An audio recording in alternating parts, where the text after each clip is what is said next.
दोस्तों, एक बार की बात है, देवी सत्यभामा भगवान श्री कृष्ण के पास आती है और उनसे पूछने लगती है। हे स्वामी, आज मेरे मन में शंका निर्माण हो रही है। कृपया आप मेरी इस शंका का निवारण कीजिए। भगवान श्री कृष्ण कहते हैं, हे प्रिय, तुम्हारे मन में जो भी शंका हो निसंकोच होकर पूछो। तुम्हारी हर शंका का निवारण करना मेरा कर्तव्य है। तब देवी सत्यभामा बड़ी ही प्रसन्नता से पूछने लगती है। हे प्रभु, आपकी हम तीनों पत्नियां पहले आपको भोजन कराती है और फिर भोजन करती है, नित्य आपकी सेवा करती है, आपके चरण दबाती है। किंतु हे प्रभु, क्या पत्नी को पति के साथ अथवा पति से पहले भोजन करना चाहिए? क्या ऐसा करना उचित होता है? शास्त्र इस विषय में क्या कहते हैं? हे प्रभु, ऐसा वह कौन सा पाप है जिसे करने से स्त्री नरकगामी बन जाती है? कृपया आप मेरी इस शंका का समाधान कीजिए। भगवान श्री कृष्ण मुस्कुराते हुए कहते हैं, हे सत्यभामा, आज तुमने समस्त मानव जाति के कल्याण के उद्देश्य से बहुत ही महत्वपूर्ण प्रश्न किया है। हे देवी, तुमने जो प्रश्न किया है उसका समाधान देवी सुदेवा की कथा सुनने से प्राप्त हो जाएगा। देवी सत्यभामा कहती है, हे प्रभु, ये रानी सुदेवा कौन थी? उनका आचार विचार कैसा था? मेरे मन में उनके विषय में जानने की जिज्ञासा निर्माण हो रही है। श्री कृष्ण कहते हैं, हे सत्यभामा, तुम्हारे आग्रह पर आज मैं तुम्हें रानी सुदेवा की कथा सुनाता हूं। तुम्हारी सभी शंकाओं का समाधान इस प्राचीन कथा में ही है। इस कथा में तुम्हें तुम्हारे सभी प्रश्नों के उत्तर मिल जाएंगे। इसीलिए इस कथा को ध्यानपूर्वक सुनो। जो भी मनुष्य इस कथा को ध्यानपूर्वक सुनता है और इसका प्रचार करता है, वह सौभाग्यशाली बनता है। उसे कभी नरक की प्राप्ति नहीं होती है। फिर देवी सत्यभामा कहती है, हे स्वामी, मैं इस कथा को अवश्य ध्यानपूर्वक सुनूंगी। कृपया आप इस कथा को कहिए। भगवान श्री कृष्ण कहते हैं, हे सत्यभामा, फिर सुनो इस कथा को। प्राचीन काल में अयोध्यापुरी में महाराज इक्ष्वाकु राज्य करते थे। वे धर्म का पालन करने वाले, गुणवान, चरित्रवान और अत्यंत कुशल सम्राट थे। उनका विवाह काशी नरेश की पुत्री सुदेवा के साथ हुआ था। सुदेवा सत्य का व्रत पालन करने में तत्पर, गुणवान, चरित्रवान तथा महान पतिव्रता थी। महाराज इक्ष्वाकु पुण्यात्मा थे। उन्होंने अनेक यज्ञ तथा अनेक पुण्य के कार्य किए थे। उन्होंने देवालय बनवाए, पोखरे खुदवाए, अनेक वाटिकाएं बनवाए तथा वे साधु संतों की रक्षा में सदैव ही तत्पर रहते थे।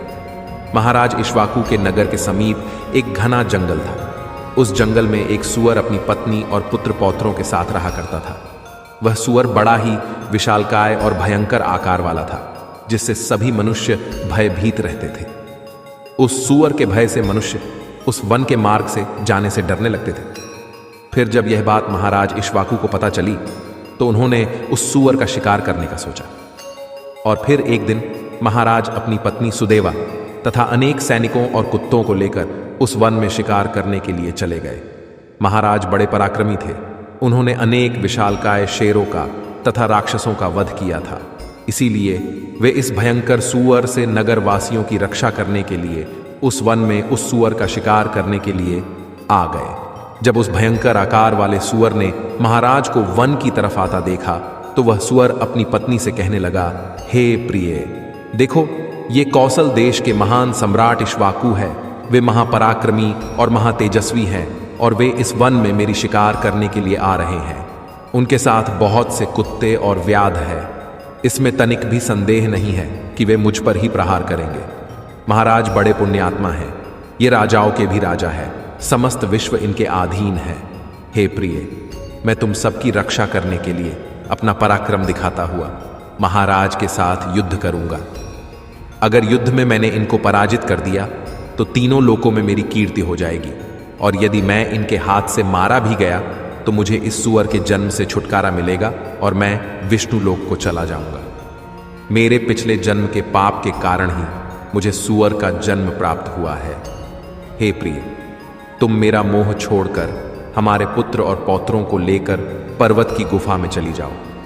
अब समय आ गया है कि मैं अपने पूर्व जन्मों के पापों से मुक्त हो जाऊं। जब महाराज के बाण मेरे शरीर को घायल कर देंगे तो एक एक बाण से मेरे पूर्व जन्म के पाप नष्ट हो जाएंगे। फिर उस सूअर की पत्नी बोलने लगती है, हे नाथ, हमारे बच्चे आपके ही पराक्रम और साहस के कारण इस वन में निर्भय होकर विचरण करते हैं, कोमल कोमल फूलों का आहार ग्रहण करते हैं। आप ही के कारण इन्हें शेर, सियार आदि जंगली जानवरों का भय नहीं है, क्योंकि आप ही इनकी रक्षा करते हैं। आपके भीषण रूप को देखकर कोई भी शिकारी हमारी शिकार करने के लिए इस वन में नहीं आता है। अगर आपकी मृत्यु हो जाएगी तो फिर मेरी और हमारे पुत्रों की रक्षा कौन करेगा? आपके बिना हम असहाय हो जाएंगे।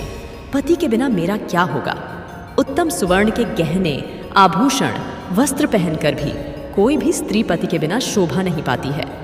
पति से ही स्त्री को सौंदर्य और शोभा प्राप्त होती है। आपके बिना मेरा जीवन भी नष्ट हो जाएगा। हे नाथ, हे प्राणेश्वर, आपके बगैर मैं जीवित नहीं रह सकती। हे नाथ, मैं सच सच कहती हूँ, आपके साथ यदि मुझे नरक में भी डाल दिया जाए तो भी मैं खुशी खुशी आपके साथ चली आऊंगी। इसीलिए आप महाराज के सामने मत जाइए। आप भी हमारे साथ पर्वत की कंदर में चलिए, हम वहीं छिपकर बैठ जाते हैं। आप जीवन की इच्छा छोड़कर अपनी पत्नी और पुत्र को अकेला छोड़कर जा रहे हो, इससे आपको क्या लाभ होगा? फिर वह सुअर कहता है, हे प्रिय, तुम वीरों के धर्म को नहीं जानती हो, इसीलिए ऐसा कह रही हो। यदि शत्रु वीरों को ललकारता है, युद्ध के लिए निमंत्रण देता है, तो वीर पुरुष को लोभ और भय से कायर की भांति ऐसे छिपकर नहीं भागना चाहिए। ऐसे पुरुष को 1000 युगों के लिए कुंभीपाक नरक में डालकर पकाया जाता है। वीर पुरुष अगर शत्रु का सामना करता है और लड़ते हुए वीर गति को प्राप्त होता है तो उसे मृत्यु के बाद दिव्य लोकों की प्राप्ति होती है। आज महाराज इक्ष्वाकु हमारे पास युद्ध करने के लिए आए हैं। वे हमारे अतिथि हैं और अतिथि का अनादर नहीं करना चाहिए। अतिथि का अनादर साक्षात भगवान विष्णु का अपमान होता है, इसीलिए उनके साथ युद्ध करना मेरा कर्तव्य है। फिर वह सुअर की पत्नी बोलती है, हे प्राणनाथ, ठीक है, यदि आप महाराज के साथ युद्ध करना चाहते हैं तो मैं भी आपके साथ रहकर आपका पराक्रम देखूंगी। इतना कहकर उस सुअर की पत्नी ने अपने पुत्रों को बुलाकर कहा, हे पुत्रों, मेरी बात सुनो।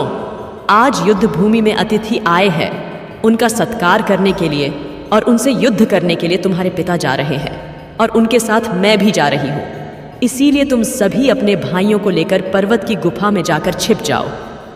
महाराज, इक्ष्वाकु बड़े बलवान हैं, वे इस युद्ध में हमारा संहार कर डालेंगे, इसीलिए तुम लोग यहाँ से भाग जाओ और अपने प्राण बचाओ। फिर वह सुअर के छोटे छोटे बच्चे बोलने लगे, हे माँ, जो पुत्र अपने माता पिता को संकट में छोड़कर भाग जाते हैं वे महापापी होते हैं, उन्हें घोर नरक में डाला जाता है। जो निर्दयी पुत्र अपनी माँ का दूध पीकर उसे दुख में छोड़कर भाग जाता है, जो पुत्र अपने बाप को विपत्ति में देखकर छोड़कर चला जाता है, वह कीड़ों से भरे हुए दुर्गंधी युक्त नरक में गिरता है। इसीलिए हे माँ, हम लोग आपको छोड़कर नहीं जाएंगे। फिर वह सुअर, उसकी पत्नी और उसके बच्चे सभी युद्ध के लिए तैयार हो जाते हैं और युद्ध भूमि की ओर निकल पड़ते हैं। सभी छोटे छोटे सुअर अपने पिता और माता की चारों ओर से रक्षा करने लगते हैं। उधर महाराज इक्ष्वाकु अपनी सेना के साथ उस स्थान पर आ जाते हैं और अपने सामने खड़े सुअरों को देखकर बड़े बड़े शूरवीर योद्धाओं को सुअरों का शिकार करने के लिए आगे भेजते हैं। वे सभी बलवान शूरवीर योद्धा हाथ में तलवार और भाले लेकर सुअरों पर आक्रमण करने लगते हैं। फिर सुअरों और राजा के सैनिकों के बीच भीषण युद्ध होता है। सभी एक दूसरे पर भीषण प्रहार करने लगते हैं। सुअर अपने दांतों से सैनिकों को मारने लगते हैं तो सैनिक अपने भालों से सुअरों को मारने लगते हैं। इस युद्ध में अनेक सुअर मर खप गए, कितने ही घायल हुए और महाराज के अनेक सिपाही भी मर गए और घायल हुए। अब केवल वह सुअर, उसकी पत्नी और उसके कुछ 5-7 पुत्र ही बचे थे। अपने सभी पुत्रों को मरा हुआ देखकर सुअर की पत्नी भयभीत हो गई और अपने पति से कहने लगी, हे नाथ, मुझे और इन बालकों को लेकर यहाँ से चलो, नहीं तो हमारा वंश नष्ट हो जाएगा। कृपया हम सभी अपने प्राण बचाकर भाग चलते हैं, नहीं तो महाराज हम सभी को मार डालेंगे। फिर सुअर कहने लगता है, हे प्रिय, 2 शेरों के बीच में एक सुअर पानी पी सकता है, लेकिन 2 सुअरों के बीच में एक शेर पानी नहीं पी सकता। सुअर जाति में ऐसा बल देखा जाता है, इसी कारण से सुअर से सभी भयभीत हो जाते हैं। अगर इस समय पर मैं मृत्यु के भय से भाग जाऊंगा तो मेरे सुअर जाति की प्रसिद्धि नष्ट हो जाएगी। इसीलिए हे प्रिय, तुम हमारे बच्चों को लेकर यहां से चली जाओ और सुखपूर्वक जीवन व्यतीत करो।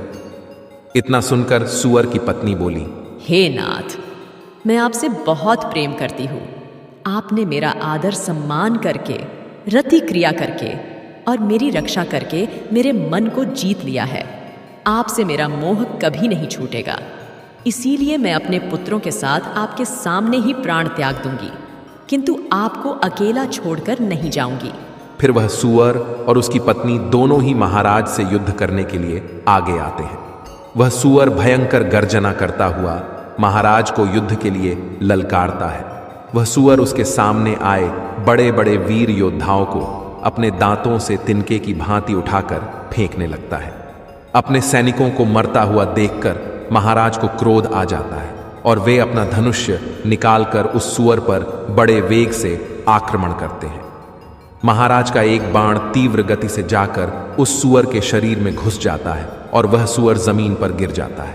फिर महाराज उस पर प्रहार करते हैं और सूअर को मार डालते हैं। सूअर के मरते ही उसके प्राण निकलते हैं और विष्णु लोक को चले जाते हैं। फिर महाराज के सैनिक अपने हाथ में भाले लेकर उस सूअर की पत्नी को मारने के लिए उसकी ओर जाने लगते हैं।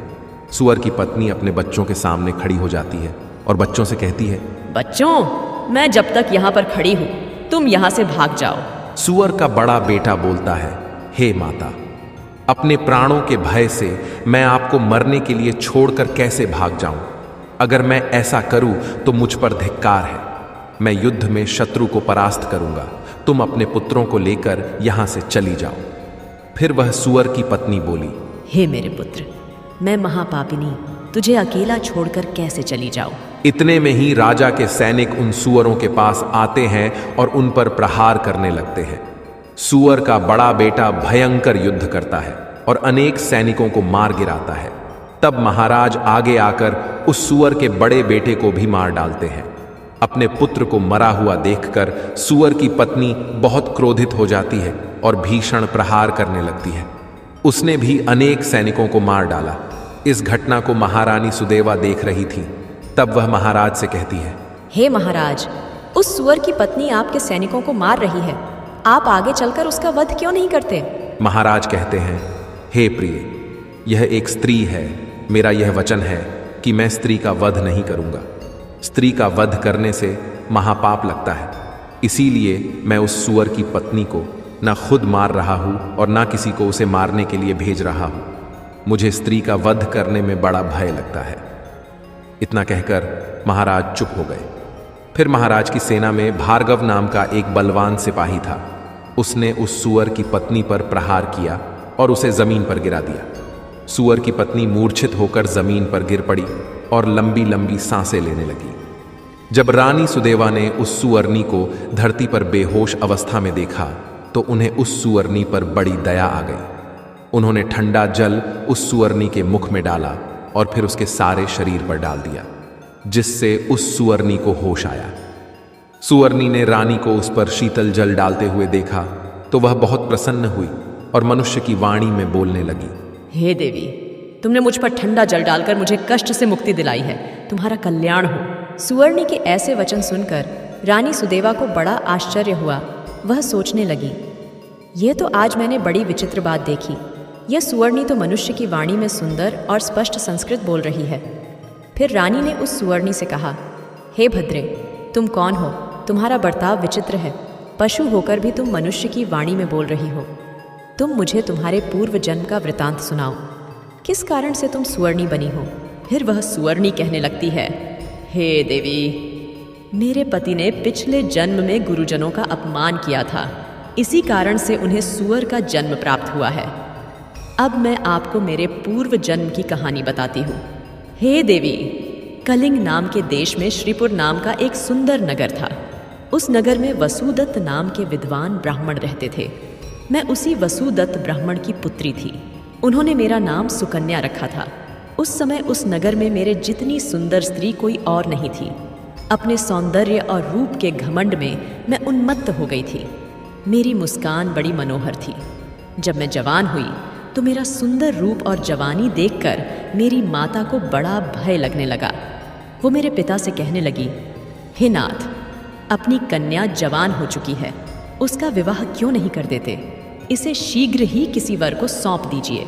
फिर वह ब्राह्मण बोला, हे कल्याणी, मैं अपनी पुत्री का विवाह उसी पुरुष के साथ करूंगा जो विवाह के बाद मेरे ही घर में निवास करेगा। सुकन्या मुझे बड़ी प्रिय है, मैं इसे अपनी आंखों से दूर नहीं होने देना चाहता। फिर एक दिन शिव शर्मा नाम के जवान विद्वान ब्राह्मण मेरे द्वार पर आ गए। मेरे पिता उसके ज्ञान और कुशलता को देखकर बहुत प्रसन्न हुए और उसे मुझसे विवाह करने के लिए पूछ लिया। फिर मेरे पिता ने उस शिव शर्मा ब्राह्मण से मेरा विवाह कर दिया और वे हमारे साथ ही हमारे घर पर रहने लगे। परंतु मैं अपने माता पिता के लाड प्यार से बिगड़ चुकी थी, अपनी विवेक शक्ति खो चुकी थी। मैंने कभी अपने पति की सेवा नहीं की, कभी उनके चरण स्पर्श नहीं किए। मैं सदा उन्हें क्रूर दृष्टि से देखती थी, उनका अपमान करती थी, उन्हें नाम लेकर पुकारती थी, उनके भोजन से पहले भोजन कर लेती थी। मैं अपने पति से ही खुद को भोजन परोसवा लेती थी।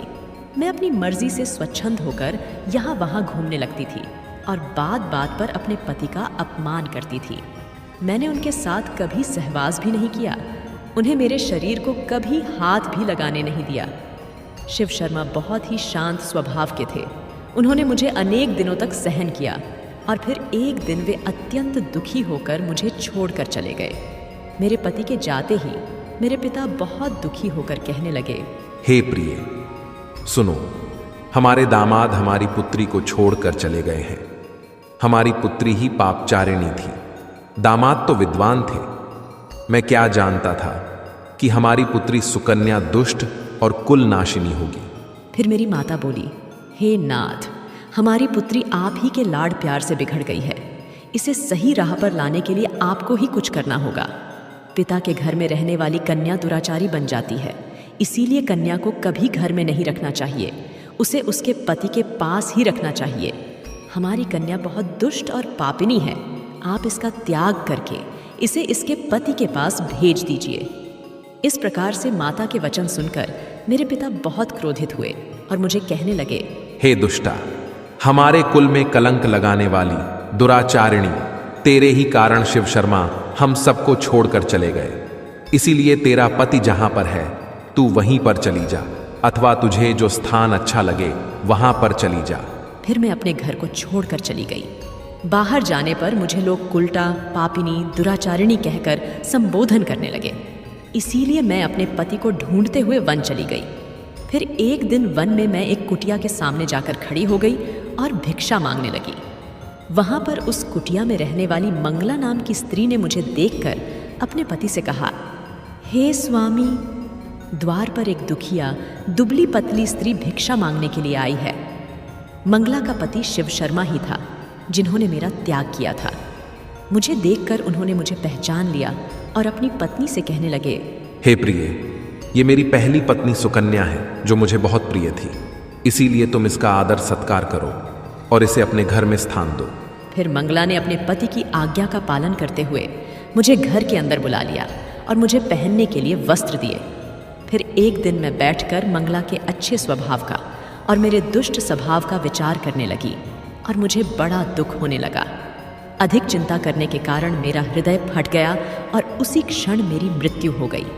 फिर यम के 2 दूत उस स्थान पर आ गए और मुझे उठाकर यमलोक ले गए। वहां पर यमराज ने मेरा लेखा जोखा देखा और यमदूतों से कहा, हे दूतों, इस पापिनी स्त्री ने अपने पति का बहुत अपमान किया है। ये पति से पहले ही भोजन कर लेती थी, अपने पति को नाम से बुलाती थी, उससे घर के काम करवाती थी। इसीलिए इस पापी स्त्री को ले जाकर नरक में डाल दो। फिर यमदूत मुझे नरक में ले गए और उन्होंने मुझे जलते हुए अंगारों में डाल दिया। लोहे के जलते हुए पुरुष बनाकर मुझे उन्हें आलिंगन दिलवाया। वहां नरक में मुझे अनेक वर्षों तक कष्ट भोगने पड़े। फिर नरक की सजा भुगतने के बाद यमराज ने मुझे सुवर्णी के जन्म में डाल दिया। सुवर्णी बोली, हे देवी, इस प्रकार से मैंने आपको मेरे पूर्व जन्म का वृतांत सुना दिया है। कृपया अब मुझे इस जीवन से मुक्ति दिला दो। आपने अपने पति की बहुत सेवा की है, इसीलिए मुझे आपका थोड़ा सा पुण्य प्रदान करो। फिर रानी सुदेवा महाराज से कहती है, हे स्वामी, अब मैं क्या करूं? आप जो आज्ञा देंगे मैं वही करूंगी। महाराज इक्ष्वाकु कहते हैं, हे प्रिय, ये बेचारी बहुत दुख उठा रही है, तुम अपने पुण्य से इसका उद्धार करो। महाराज की आज्ञा लेकर रानी सुदेवा ने सुअरनी से कहा, हे देवी, मैं अपने 1 वर्ष का पुण्य तुम्हें प्रदान करती हूं। रानी के इतना कहते ही उस सुअरनी के प्राण चले गए और उसके शरीर से एक दिव्य स्त्री प्रकट हुई और फिर वह महारानी और महाराज को नमस्कार करके विष्णु लोक को जाने लगी। भगवान श्री कृष्ण कहते हैं, हे सत्यभामा, इस प्रकार से मैंने तुम्हें यह महान कथा सुनाई है। तुम्हें तुम्हारे सभी प्रश्नों के उत्तर भी मिल गए होंगे। देवी सत्यभामा कहती है, हे स्वामी, आपने आज मुझे बहुत ही पवित्र कथा सुनाई है और मेरी सभी शंकाओं का निवारण भी किया है। तो दोस्तों, उम्मीद है आपको भी ये कथा पसंद आई होगी। कथा कैसी लगी कमेंट करके ज़रूर बताएं। जानकारी अच्छी लगी तो वीडियो को लाइक ज़रूर करें और कमेंट में जय श्री कृष्ण अवश्य लिखें। साथ ही चैनल को सब्सक्राइब करें। आप सभी का धन्यवाद।